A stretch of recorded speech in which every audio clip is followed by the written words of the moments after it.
unë jam shqiptar dhe shqiptar musliman. Në aspektin e kombësisë, e të adheut, e përkatësisë, fjala vjen dhe pastaj në aspektin tjetër apo në rrafshin e dytë, besimor, do në musliman apo diçka, apo i krishterë, ortodoks, protestant, apo dhe bashkëdhënëtan katolik.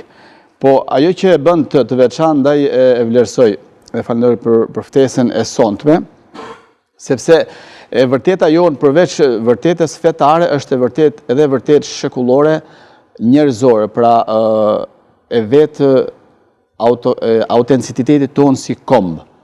Pra ne nuk jemi mozaiku fetar i vetëm pas viteve 90 apo dhe pas viteve, po them, para 67-ës.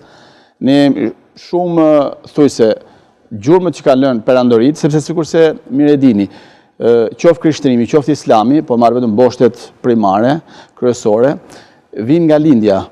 Pra, aty ku është Jeruzalemi, Palestina, apo dhe Meka e sot, me parësi se është Arabia Saudite, po them trungu aty. Çka do të thotë,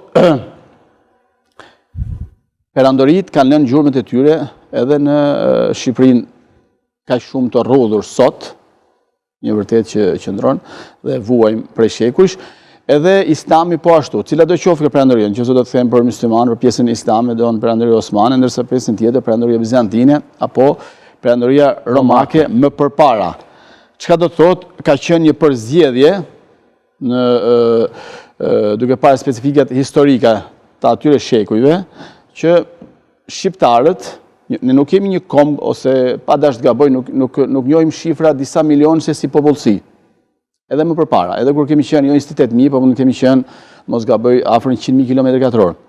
Pra jemi një kombë i vogël, numerikisht, që nuk është një emet, por një vërtet që të nxjerrin disa analiza apo statistika, përfundime interesante, dhe në këtë kombë të vogël, numerikisht, po deri diku edhe gjeografikisht, kemi një mozaik shumë interesant që u ka mbijetuar perandorive, cilat shumë mirë kohët e kanë treguar, shumë mirë kanë deformuar boshtin atyre kombëve, deri tek feja, po se pop edhe gjuha.